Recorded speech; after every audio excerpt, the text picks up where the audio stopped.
My name is Wendy. I'm a grandmother, a mother, and I work in internal medicine at a local hospital here in Meridian, Idaho. Good morning, Birdie. Hi.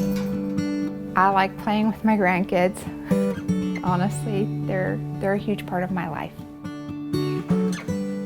When you're making the choice to vaccinate, try not to be influenced by people who have an emotional response. Try to find facts. When I was a young girl, the only thing I ever really wanted to be was a mother. So I married young. My husband and I at the time, we moved to Dallas, Texas. And his mother was a very loving and is a very loving woman.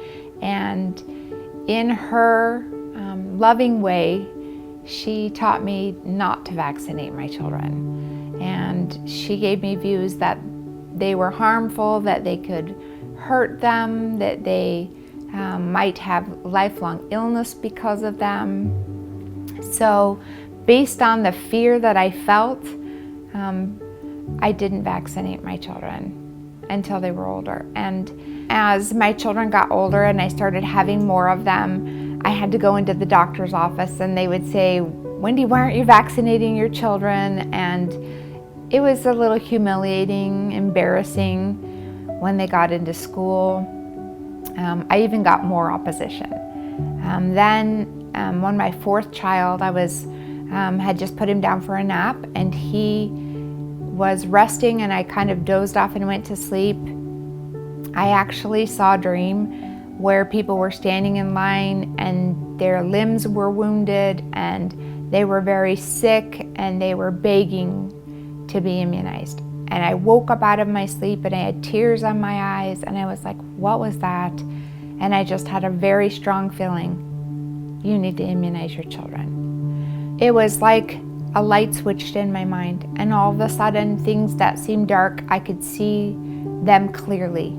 I could see the suffering and I knew that people were dying and had died because of illness.